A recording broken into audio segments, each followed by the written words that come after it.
Louisiana football on the road Friday night as the Cajuns take on UAB. It's a Friday night football version of the Raging Cajuns. And to preview that matchup with the Blazers, we'll bring in Cody Junot, the Cajun sideline reporter. You can follow him at Twitter at @CJunot. Cody, appreciate you coming on. Let's talk about the Blazers. What pops off the page when you watch this team play? Well, first, let's start with the fact that they've won 21 straight at home, Andrew. When Louisiana travels to Legion Field in Birmingham on Friday, they're going to play a really, really top-flight program that Bill Clark has literally brought back from the dead. You go back to 2014, the program gets cut. They miss all of 15. They miss all of 16. The program's reborn in 17, and since then they have not lost at home. And so I think it's the composition of this club. It's the toughness of their head coach that really stands out to you when you look at them. They're a sound, fundamental football team, offensively, defensively, special teams. And so Louisiana's certainly going to have its work cut out for it Friday night. When I look at UAB specifically, again, well-rounded offensively. Yes, have a freshman and Bryson Lasario at quarterback who's taken over for the injured starter. But there are pieces and experience around him, whether we're looking at Spencer Brown or DeWay McBride in the backfield or, Watkins and Mitchell out wide. And then defensively, this team has really, really come to play in 2020. The Blazers are 4-1 this season. They run the ball really well. You mentioned both running backs.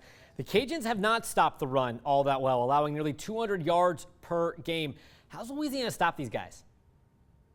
Well, look, I think the key for the Cajuns, as it was a week ago, is to win third down. And that's something that the Cajuns, frankly, didn't do. Now, it's a different style of offense, right? A week ago playing Coastal Carolina, their speed option, kind of out the gun, doing some funky things. And, oh, by the way, being, I think, a really good program. Where the Cajuns, in my opinion, have to do a good job, it's on first and second down.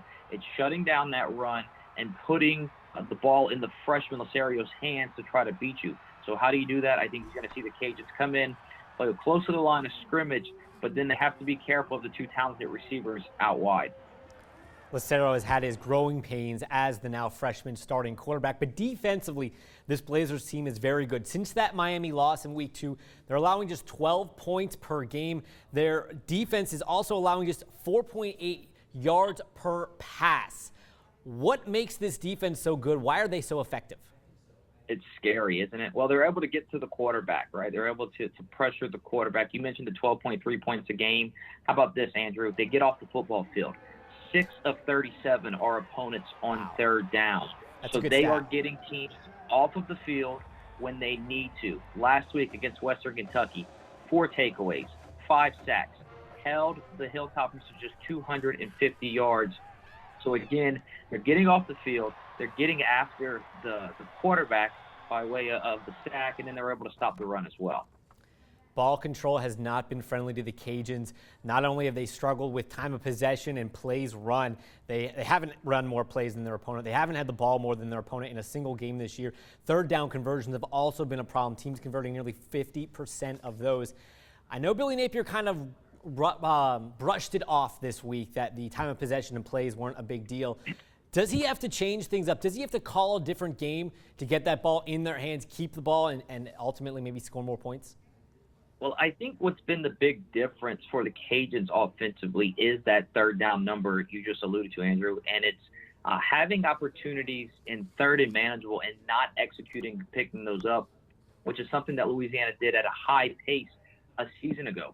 So you combine that with the fact that they've also had a number of minus plays or small gains and then incompletions possibly on first and second down. And so now all of a sudden you're putting your offense in a third and long situation. And the Cajun offense has just not been firing on all cylinders yet this season. So I think, yes, to answer your question, I think maybe the Cajuns do look at changing up some of that playing style, try to feature some of the run more, right? We talked about, the numbers on third down and how good Coastal Carolina was last week, going 10 for 16 on conversion downs. The Cajuns were just 4 of 9, only 9 opportunities, right? So not giving themselves a number of opportunities. That's a time of possession battle. I think Louisiana tries to get back to the run. The Cajuns averaged 7.7 yards a carry last week, and so we'll see if Louisiana can get its run game going and maybe getting that consistency flowing will help Levi Lewis open up things in the passing game. Yeah, they ran the ball as well as they've run all season long. Maybe the best game we've seen them run last week in that Coastal Carolina loss. What maybe finally came together for the team?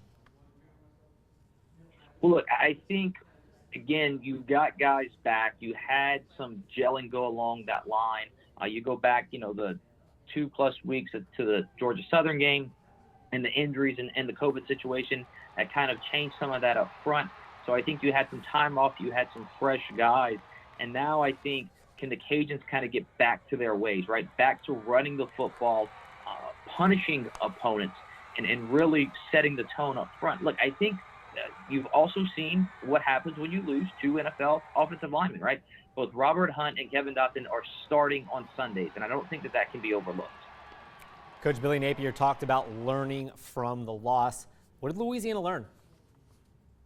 Look, I think the Cajuns take away that you've got to play sound football for 60 minutes, right? The difference in that ball game ultimately ended up being the turnover.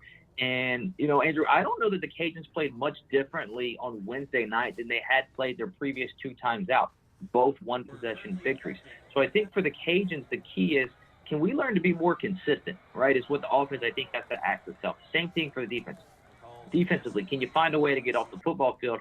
Offensively, can we stop hurting ourselves with penalties, right? That was the other big thing from Wednesday night. While there were only 6 penalties, there were over 50 yards, and they came at really inopportune times for the Cajuns. So it's control what you control, right? Don't commit the false starts, the holding penalties. Do those sorts of things. Put yourselves in position to pick up third and medium, third and manageable, and keep your offense moving and the chains moving, and then hopefully marching towards the end zone. We're talking to Raging Cajun sideline reporter Cody, Junot, Louisiana, getting ready to go on the road Friday night to take on UAB. Last question, you just alluded to it a little bit. Louisiana has been kind of the same team we've seen every game this season, and I see it and say we're getting 80% of what this Cajuns team can do. How do they get the extra 20%? Where does it come from? Look, I think it's time, and I think it's reps, and I think it's just understanding that the Cajuns have to go out and execute every play, right? That's, I think, what the big takeaway through 4 games has been, is we've seen some really high highs from this offense. I also think we've seen some lows at times, where we've seen a lot more of that kind of middle ground.